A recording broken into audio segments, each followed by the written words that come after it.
welcome to our next segment reading of the Asatru Edda. I am Asgardr Skeg, and today's chapter is actually the beginning of the next groupings of chapters, and this is called the Sifr Alder. And in today's chapter, we're going to be talking about Gullveig. Gullveig was one of the two Jotuns that were sent to Asgard as part of the peace treaty, the first peace treaty between the Jotuns, the Asgardians, and the Vanir. Gullveig was one of those hostages, along with Loki, that resided as political hostages, so to speak, in Asgard. Gullveig was beautiful, like Loki, and like him was adopted in Asgardr as a hostage from Jotunheimr. During Jarl's reign, Gullveig began to prepare for her activities in Midgardr. Gullveig Seidr and Hrosthrofer were of Hrimnir's race. Her father, Hrimnir Belgamir, had grown weary from not being able to ravage the land of men, so she went to visit him, traveling down the Bifrost to Niflheimer. When she saw him lying dormant, she said, "Stand up, father. I will incite a war in the world whereby Odin and the other Godar will suffer agony and anxiety. In the war, I shall spew so much poison on the pure men and on the beasts of burden that they shall not live. I will kill their souls. I will torment the waters. I will torment the plants, torment Heimdallr's fire, torment all of creation." She boasted that she had created the Seidr, which with she could bring about her horrible plans. By means of this, one could know beforehand the predestined orlog of men, or their not yet completed lot, and always bring on the death, ill luck, or bad health of people, and take the strength of wit from one person and give it to another. But after such witchcraft follows such weakness and anxiety that it is not thought respectable for men to practice it, and therefore only evil women are brought up in this art. From her words, Hrimnir became joyous and anxious for the corruption that was to come. Spiteful towards the Godin, Gullveig went out from Jotunheimr and came to Midgardr to call on whatever evil sleeps in the hearts of the earthly beings. Up until then, the humans were taught to revere the Godin as children to their parents and follow their commands as sons and daughters, which is to say, willingly and devotedly, although not without faults and lapses. Up until then, they had sought knowledge in the Runar and the Godin gave them. But when they needed special revelations in difficult circumstances, then they would see signs whose foreboding properties would reveal them to the Godin. They also listened to words of inspiration on the lips of noble and pure women. She went into the land of Svithjod, carrying with her her evil Seidr. They called her Seidr. When she came to houses, the wise, prophetic Volor, who granted Galdr, who practiced Seidr, by Seidr sent Lycan, she was always sought after by evil women. She allured residents of Midgardr to desire evil things, and for the fulfillment of their wishes to turn to the unmentionable dark powers who, originating from chaos, brood in the depths of evil Jotun's hearts and give power to such evil arts, which she practiced and apprenticed out. For her Sihjalar, she sang the words with which evil humans ever since understood to lay misfortune on otherwise wholesome things, to seize others' gold for themselves, to strike the unaware with mental aberration, defects, disease, and death. So she gave, when an evil wish had been incited, power for this to bring about secret harm and ruin.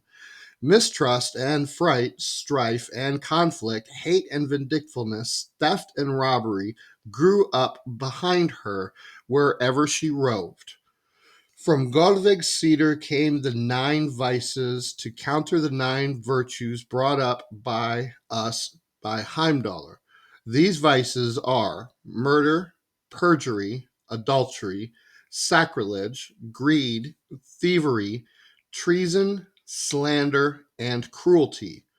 Her evil arts, which invoke an invocation of evil powers meant to increase one's strength and intended to harm humans and plants, stand against the Fimbuljódar, which Mimir sent to the Godin, and against all the holy knowledge of Heimdallr taught to the humans.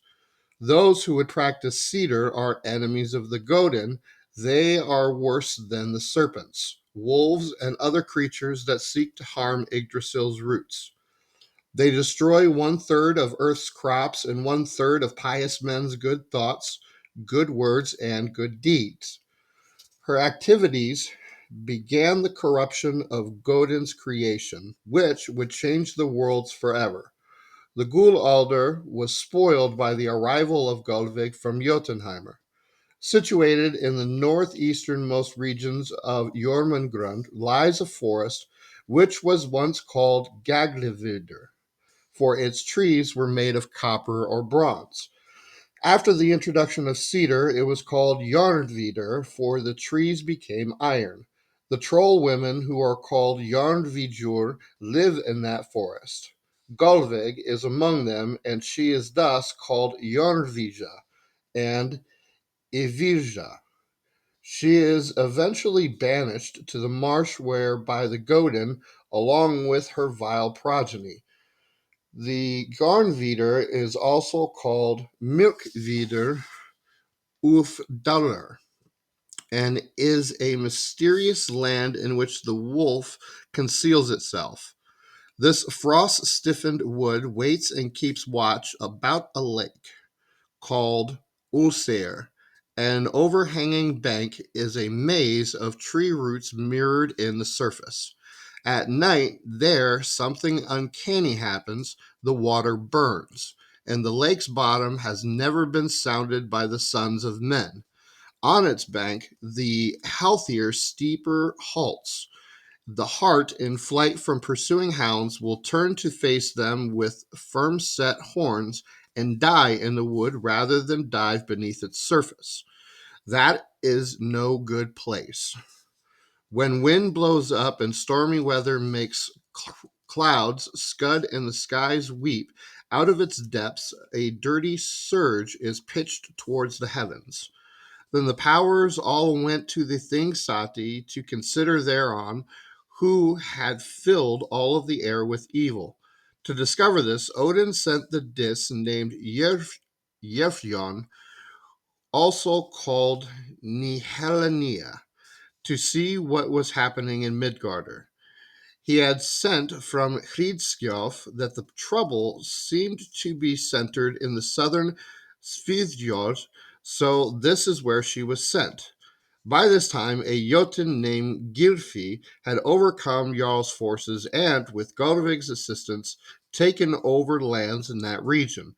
The area was ravaged by winter cold, and because the place where Gullveig began to focus her captivities. It is said that while Gylfi offered a traveling woman in return for the pleasure of her company a piece of plowland in his realm as large as 4 oxen could plow in a day and a night. But this woman, who was Gefjon, was of the Aesir. She took 4 oxen from the Jotunheimer and in the north.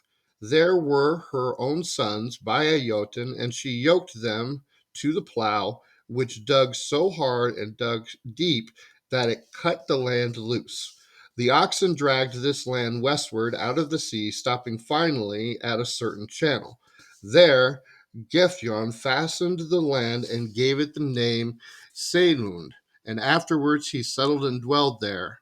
The place where the land was removed has since become a body of water in Svíþjóð called Logrin, and in this lake there are so many inlets that as there are headlands in Sealand. Gefjon gladly dragged from Gylfi the land beyond value. Denmark's increase, steam rising from the swift-footed bulls. The oxen bore 8 moons of the forehead and foreheads, hauling as they went in front of the grassy isles wide fissure. Nihelina Gefjon established a burr in this land and began to investigate. It had come to pass that Jarl's wife, Drot, had died, and as the first folk mother, she was adopted into Asgardr and became an Asinja.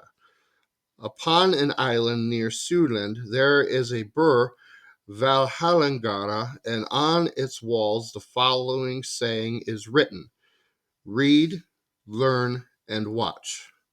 Gefjon dwelled in this burr. Gullveig roamed around the folk under the name of Seidr, as well as Seerhead, and obtained great influence over the minds and the hearts of the folk. To counteract this influence, Nihelina Gefjon began reinforcing the wisdom that Heimdallr had established among men. Gullveig was full of guile, her countenance was beautiful, and her tongue quick. But in the advance she gave was ever in an obscure words. Therefore she was called Kulta by the seamen, but the land dwellers thought that this was an honorary name. When Drat had died, she had named 3 successors for the title of Folkmidir. In the final will of the late mother, Rosamuda stood first, Nihelina Gefol second, and Gullveig Heder third. Gefjon put no thought to this, for she only wished to perform her duty in discovering the source of the corruption. However, Gullveig was deeply offended. Displaying the Jotun nature, she would be honored, feared, and prayed to, but Gefjon would only be loved. Finally, all the seamen of Denmark came to ask Nefahelen Gefjon for her grace, which wounded Gullveig, for she wished to excel above her. So the folk would have had great esteem for her watchfulness. She made herself a flag with a cock on it. Then Gefjon saw this flag and decided to make her own, trying to antagonize the maid she now suspected of evil. A herd dog and an owl were placed on Gefjon's flag. She said, "The hound watches over his master and an owl over fields, so they are not wasted by mice. But the cock is friendship for no one, and through his wantonness and pride is often the murderer of his next of kin." Of course, these words were meant solely to entice Gullveig, for we believe the cock to be a sacred bird, which is the special foe of demons and the powers of darkness. Each morning it wakes the world with its song. When Gullveig saw that her work came out wrong, she went from bad to worse. She allied herself with foreign enemies and slowly exposed her true nature even more.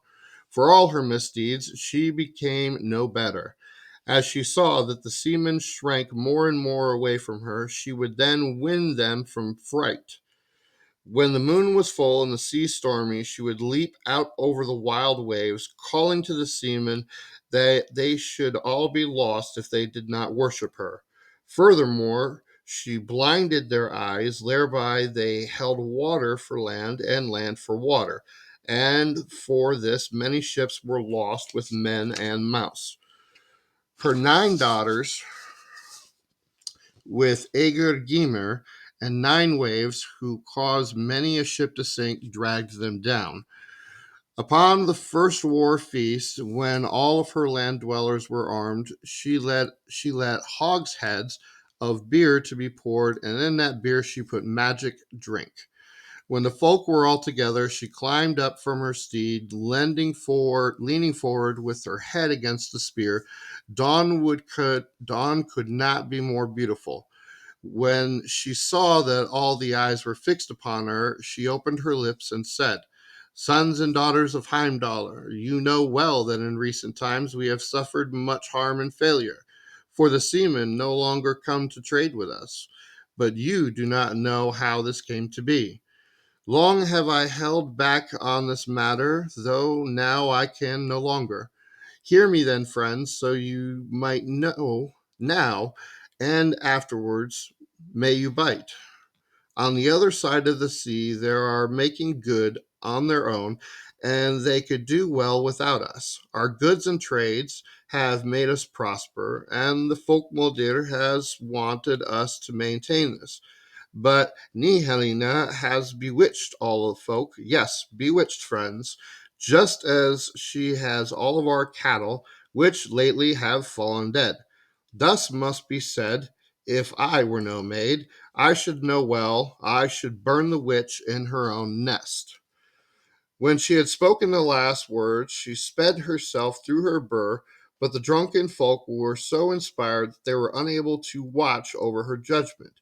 In mad boldness, they fared to Valharangara, and meanwhile, after night fell, they went loose upon the burr just as boldly. Though through again, Heater Gullveig made her Though again Heater Gullveig missed her goal. Ni Helena Gjuffel and her maids and the Fuldick were all saved through the alert seamen. When she returned, Ni Helena Gefjon saw how Kalta had destroyed her famous burr. The seeds of mistrust had been planted in the minds of the folk, so there then came some princes and Godar to where the burr once was and asked Ni Helena where her Odal lie. Ni Helena Gafshal answered, I bear my Odal in my blossom. What I have inherited is love for wisdom, right, and freedom. If I lose them, so am I like the least of your slaves. Now I freely give advice, but after this I should sell it. The gentleman went away, and all called out, laughing, Your obedient servant's wife, Helena. Though with this they missed her intention, and the folk that loved and followed her used this as a name of honor. When they saw they had missed their shot, then they accused her and said that she had bewitched the folk, but the people of that land knew this to be an insult. Once they came and asked, If you are no witch, then what do you do with the fruits you always have with you? Gefjon answered, These fruits are the symbol of Ur's council, in which our future lies hidden and that of mankind. Time must brood them out, and we must watch them and make sure no harm comes to them. The Godar said, Well said, but what purpose does the dog in your hand serve? Nihelina answered, Has the herdsman no sheepdog to hold his flock together? What the dog is the service of the shepherd. Am I in the Aesir's service? I must watch over Heimdallr's children. That we like, said the Godar, but what is the significance of the owl which always sits above your head? Is that light, shy animal perhaps a token of your Seidr working? Nay, answered Nihelina Gefjon. He helps me remember that there is a sort of person dwelling around the world who, even as he, makes their homes in hovens and caves, who roots about in the gloom, though not as he, to help us from mice and other plagues, but to plan ruses to rob people of their wits until they take hold over them so as to make slaves of them and to suck their blood like the Draugr. This owl has Runar wristed on its beak. The Godar replied, Once they came with a band of folk, and a plague has come over the land. They say we are all to make offerings to the Godin so that the plague may be prevented. Will you not help us still the pain of the afflicted, or have you yourself brought the plague over the land with your art? Nay, said Gefjon, but I do not know any of the Godin who are evil doing. Therefore, I cannot ask if they will become better. I know that because Odin Raldr is good, he therefore does no evil. Whence comes evil, then woe? Asked the Godar. All evil comes from you and from the stupidity of the people who let themselves be taken by you, Ni Helena replied. If the Godar are so confounded good, why has evil not been eliminated? Asked the Godar. Niflhelena Yephron answered, Heimdallr has brought us upon the way, and time must do the rest. Before all disasters is advice and help which Odin wants us to seek ourselves so that we shall become strong and wise. If we will not, then he lets us struggle with our own bewilderment so we may learn what follows after wise and after stupid deeds. Then a prince said, I think it would be better to prevent that. It may well be, answered Nihalina. Then, when the people become tame as sheep, you and the Godar would not only want to guard them, but shear them and lend them to slaughter. Furthermore, our Godhead wants nothing more from us than what we help each other. But he also wants everyone to be free and wise. That is our only desire, which is why our folk chooses its princes, Yalar, advisors, and all bosses and leaders from the wisest of the good men, so that everyone does his best to become wise and good.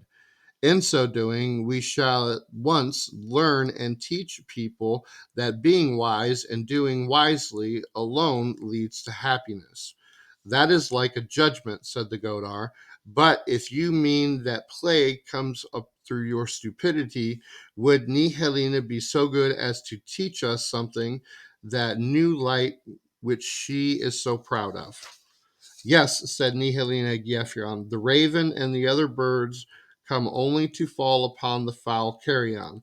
But plague not only likes foul carrion, but also likes bad custom habits and captivity. If you will now take the plague from this place and keep it away, then you must do away with the captivity, and it shall be pure within and without.